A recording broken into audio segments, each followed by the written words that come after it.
Tell me, school, are you proud of the things you've done? Turning millions of people into robots, do you find that fun? Do you realize how many kids relate to that fish swimming upstream in class, never finding their gifts, thinking they are stupid, believing they are useless?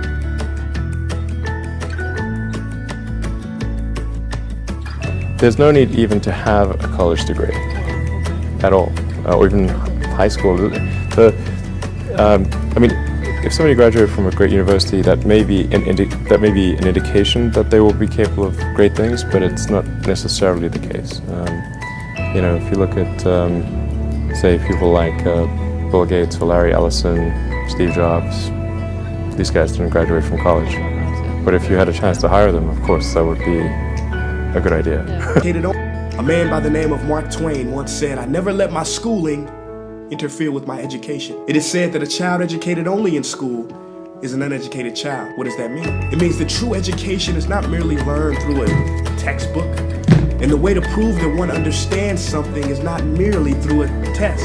This is the old way, the chalk and talk way, the way of memorizing facts and dates, then taking a test and then forgetting about them a week later. What good does that do? A man by the name of Howard Gardner came up with a theory of multiple intelligences. He said that there are auditory learners, kinesthetic learners, people that learn through touch, people that learn through stories. See, we all have different gifts and strengths, and to create an educational system where only one type of learning is preferred is absurd.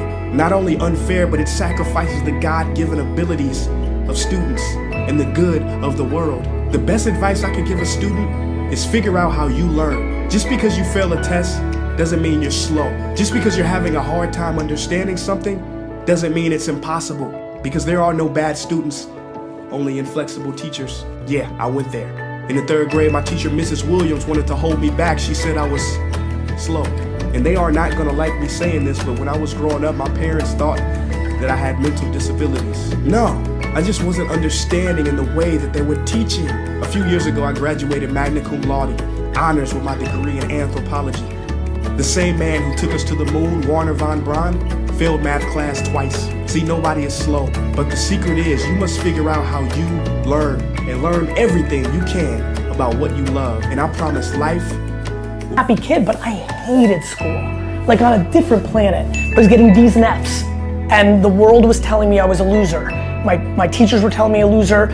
My friends' parents weren't saying to my face that I was a loser, but I could see it in their eye that I didn't think that I'd be successful, because the game I played, unlike today's game, in the 80s, early 90s, was school was the way out. Going to Harvard was the great accomplishment, not building Facebook or Instagram or being a successful entrepreneur. It was a different landscape. And so, you know, the why was to fucking stick it to everybody.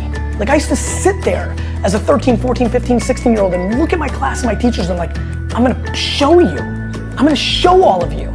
You think I suck?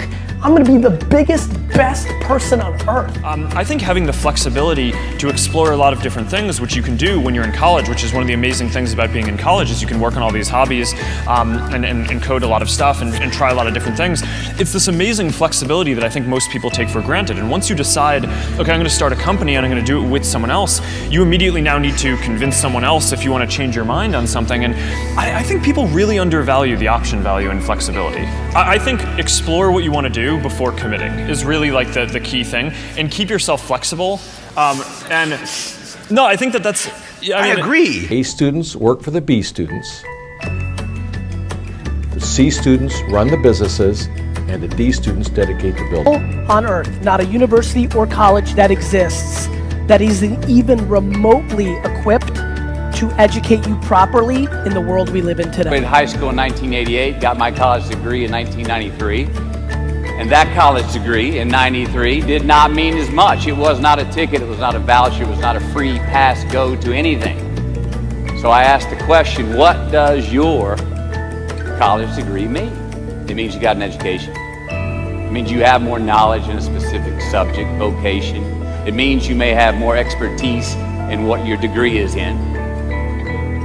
But what's it worth? In the job market, out there today, we know the market for college graduates is more competitive now than ever. Now, some of you already have a job lined up. You've got a path where today's job is going to become tomorrow's career. But for most of you, the future is probably still pretty fuzzy. You don't have that job that directly reflects the degree you just got. Many of you don't even have a job at all. Think about it. You've just completed your scholastic educational curriculum in life, the one that you started when you were 5 years old in kindergarten, up until now, and your future may not be any more clear than it was 5 years ago. You don't have the answers, and it's probably pretty damn scary. And I say that's okay, because that is how it is. This is the reality that many of you are facing. This is kids that are 16 to 18 years old to make $100,000 debt decisions when they go off to university. And they're not prepared for that. They don't know what they're getting themselves into. They just assume, okay, I'm going to pay 4 years of education at $25,000 a pop, and when I come out the other side, somehow I'll be able to pay it back. Right. That's not how life works anymore.